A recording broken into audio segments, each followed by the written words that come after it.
जरा सोचो, अचानक से तुम्हारे अंदर ताकत आ जाए दीवारों के आर पार जाने की।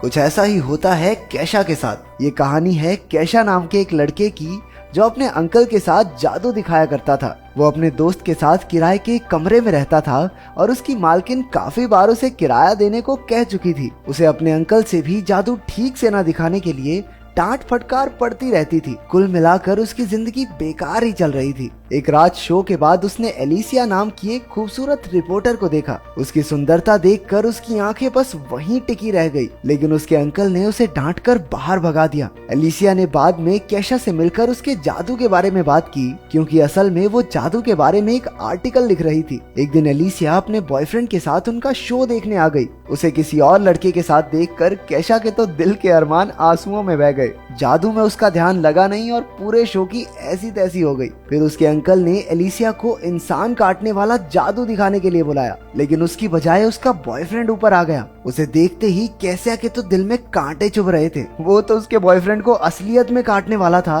कि उसके अंकल ने जादू संभाला। बाद में अंकल ने उसकी इस खतरनाक बेवकूफी की वजह से उसे नौकरी से ही निकाल दिया। लेकिन केशा का मानना था कि अगर गोलकीपर खड़ा हो तो क्या हम बॉल शूट भी ना करें। उसे कोई परवाह नहीं थी कि एलिसिया का बॉयफ्रेंड है, वो तो बस उसे पटाने में लग गया। उसे लगता था कि अगर वो अमीर और हैंडसम होता तो एलिसिया जरूर उसकी हो जाती, लेकिन ऐसी किस्मत उसकी थी नहीं। इसके बाद उसने चुपके एलिसिया और उसके बॉयफ्रेंड का पीछा किया, लेकिन उनके घर में तो बेहद टाइट सिक्योरिटी थी। केशा हताश होकर नीचे ही सिगरेट पीने बैठ गया। अचानक एक भिखारी आया और उसकी सिगरेट जला दी। फिर उसने केशा से $20 उधार मांग लिए। इसके बदले उसने केशा की कोई भी इच्छा पूरी करने का वादा किया। केशा बहुत निराश था, इसलिए उसे कोई फर्क नहीं पड़ा कि ये भिखारी क्या बक रहा है। उसने उसे $20 दे दिए, लेकिन उसी वक्त भिखारी अचानक से गायब हो गया। केशा हैरान होकर खड़ा हुआ और अपने आप जादू से दरवाजे के आर पार हो गया। इसके बाद हमने देखा कि अगली सुबह उसके अंकल ने उसे कॉल करके वापस काम पर बुला लिया, क्योंकि वो अकेले कुछ संभाल नहीं पा रहा था।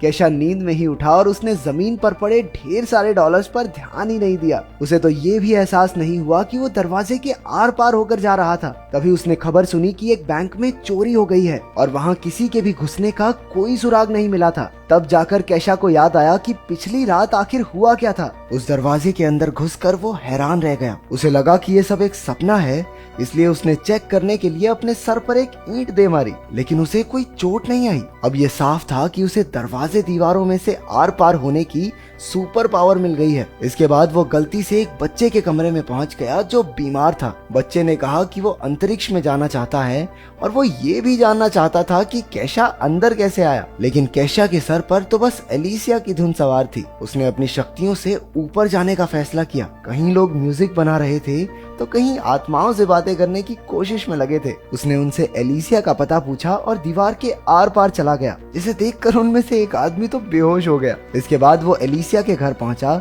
जहां उसके अपने बॉयफ्रेंड के साथ गुलू चल रही थी। केशा ने बाहर से अजीबोगरीब आवाजें निकालकर उन्हें परेशान करने की कोशिश की। जब इस तरीके से भी काम नहीं बना तो उसने एक पेंटिंग में घुसकर एलिसिया के बॉयफ्रेंड को बुरी तरह डरा दिया। बाद में उसे याद आया कि वो शक्तियां मिलने के बाद बैंक गया था और उसने ढेर सारे पैसे निकाल लिए। अब उसकी जिंदगी एकदम बदल चुकी थी। उसने एक ऑडी भी खरीद ली और ऐश की जिंदगी जीने लगा। एक दिन जब वो अपनी गाड़ी में कहीं जा रहा था तो उसे एक पुलिस वाले ने रोक लिया। उसने अपनी शक्तियों का इस्तेमाल करके पुलिस वाले के जूते बांध दिए और उसे चकमा देकर भाग निकला। शाम को बैंक वाले उसके घर तक पहुंच गए, क्योंकि वो खुद ही बैंक में कागज पर अपना नाम और पता लिखकर छोड़ आया था। वो लोग उसे पैसे चुराने के लिए पकड़ने आए थे। अभी घर की मालकिन वहां आ गई और उसके दोस्त ने उसे बताया कि घर पुराना होने की वजह से अब गैस की पाइप कमजोर हो चुकी है, लेकिन वो तो कुछ सुनने को राजी ही नहीं थी। उसने गैस जला दी और उसी वक्त पूरे घर में जबरदस्त धमाका हुआ। अगर केशा अपनी शक्तियों का इस्तेमाल करके उन्हें ना बचाता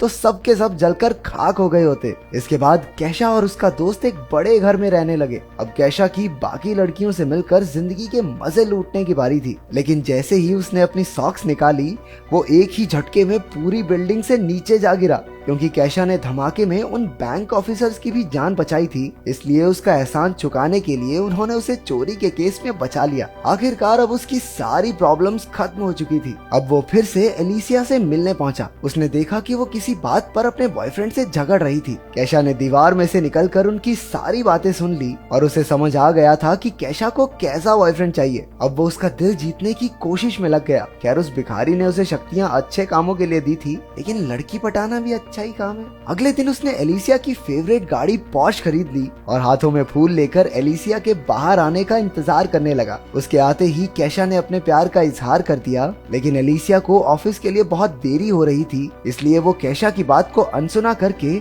उसकी गाड़ी में बैठकर उसके साथ चल दी। उसके बॉस ने उसे लेट होने पर खूब डांटा और कैशा ने भी ये सब देख लिया। जब एलिसिया के बॉस की नजर कैशा पर पड़ी तो वो डर के मारे अपने घुटनों पर बैठ गया। कैशा की वजह से एलिसिया को एक इंटरनेशनल लेवल की न्यूज कवर करने का मौका भी मिल गया। एलिसिया ने कैशा को $200 देकर फटाफट वहां तक पहुंचाने को कहा। वो तो मीडिया पास दिखाकर अंदर चली गई, लेकिन कैशा को सिक्योरिटी वालों ने पकड़ लिया। लेकिन उसे भला कौन रोक सकता है। वो अपनी शक्तियों का इस्तेमाल करके दीवार के पार चला गया। वो अंदर जाकर एलिसिया का पीछा करने लगा। अंदर एलिसिया आइसलैंड के प्रधानमंत्री से मिली और उसे उनका इंटरव्यू लेने का मौका भी मिला। वो खुशी के मारे पागल सी हो गई थी और उसने एक्साइटमेंट में कैशा को किस कर दिया। कैशा को अपनी किस्मत पर विश्वास ही नहीं हो रहा था। उसके यूं अचानक से किस करने पर कैशा बिल्कुल हक्का बक्का रह गया। अब उसे एलिसिया के साथ जिंदगी बिताने के सपने दिखाई देने लगे थे, लेकिन एलिसिया ने एक ही पल में उसके सारे सपने चकनाचूर कर दिए। उसने कहा कि उसे कैशा में कोई दिलचस्पी नहीं है। उस बेचारे का दिल एक बार फिर से टूट गया, लेकिन एलिसिया के मना करने के बाद भी उसने उसका पीछा नहीं छोड़ा। उसके करीब आने के चक्कर में कैशा उसके ऑफिस में आ पहुंचा और दीवार के पीछे छुपकर उसे छूने लगा। वो छिपकर एलिसिया को किस करना चाहता था,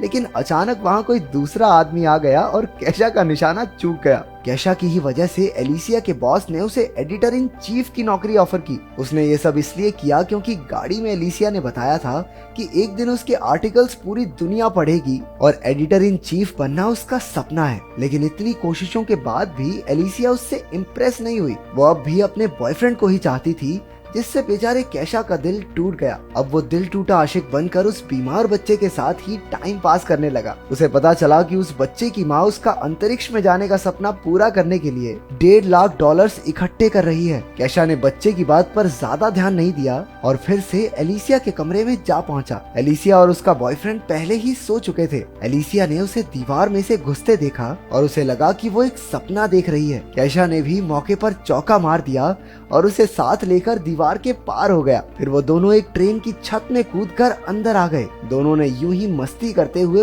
पूरी रात गुजार दी, लेकिन वो अब भी उससे प्यार व्यार नहीं करती थी। अब गुस्से में आकर अपना कैशा भी सस्ता कबीर सिंह बन गया और सीधा जाकर उसके बॉयफ्रेंड को मुकाबले के लिए चुनौती दे दी। लेकिन उसके बॉयफ्रेंड ने मार मार के कैशा की चटनी बना दी। उसने फिर भी एलिसिया का पीछा नहीं छोड़ा और उसके करीब जाने का मौका ढूंढने लगा। वो सिर्फ उसकी खूबसूरती पर मरता था, जबकि सच्चे प्यार के लिए एक दूसरे को समझना बहुत जरूरी है। लेकिन कैशा उसकी चाहत में अंधा हो चुका था, इसलिए ये समझदारी वाली बातें उसके पल्ले कहाँ पड़ती। एक दिन तो वो एलिसिया के चक्कर में एक लंबी सी बिल्डिंग के शीशे पर ही लटक गया और अपने प्यार का इजहार करने लगा। अरे लड़का रोमांटिक पूरा है। दरअसल वो बहुत सारे लोगों के सामने उसे प्रपोज करके उस पर हाँ कहने का दबाव बनाने की कोशिश कर रहा था, लेकिन इसी हीरोपंती में वो खिड़की से नीचे गिर पड़ा। अगर उसके पास उस भिखारी की दी हुई शक्तियां ना होती तो अब तक तो वो भगवान को प्यारा हो चुका होता। उसे गिरता देखकर एलिसिया डर के मारे बेहोश हो गई और उसे हॉस्पिटल में भर्ती करवाना पड़ा। कैशा को डर था कि गिरने की वजह से उसके दिमाग के स्क्रू ढीले ना हो गए हों, इसलिए वो भी अपना सारा सिस्टम चेक करवाने हॉस्पिटल में पहुंच गया। तभी उसे वहाँ वो बीमार बच्चा दिखा जिससे वो बातें किया करता था। असल में वो एक लड़की थी जिसे ब्लड कैंसर था और इलाज की वजह से उसके सारे बाल झड़ चुके थे। उसने बताया कि उसे इलाज के लिए $1 लाख चाहिए और अब तक उसके पास सिर्फ $50 ही इकट्ठा हुए थे। उसकी परेशानी समझकर कैशा को एहसास हुआ कि उसे अपनी शक्तियों का इस्तेमाल लड़कियां पटाने के लिए नहीं, लोगों को बचाने के लिए करना चाहिए। इसके बाद उसका दिल पिघल गया और उसने अपने सारे पैसे उस लड़की को दान कर दिए। एलिसिया को जब इस बारे में पता चला तो वो बेहद खुश हुई। उसके लिए लड़के का सुंदर या अमीर होना जरूरी नहीं था, जरूरी ये था कि लड़का दिल का अच्छा हो। कैशा की अच्छाई से इम्प्रेस होकर वो जल्दी से उससे मिलने पहुंची। अब तक उस भिखारी ने कैशा की सुपर पावर भी वापस ले ली थी, क्योंकि अब उसकी सबसे बड़ी इच्छा पूरी हो चुकी थी। अब एलिसिया उसे चाहने लगी थी। इसके बाद वो भिखारी किसी और को ढूंढने लगा जिससे वो $20 उधार ले सके। क्या तुमने किसी को सच्चे दिल से चाहा है? और अगर हाँ तो तुम्हारा प्यार मुकम्मल हुआ या नहीं, कमेंट्स में जरूर बताना।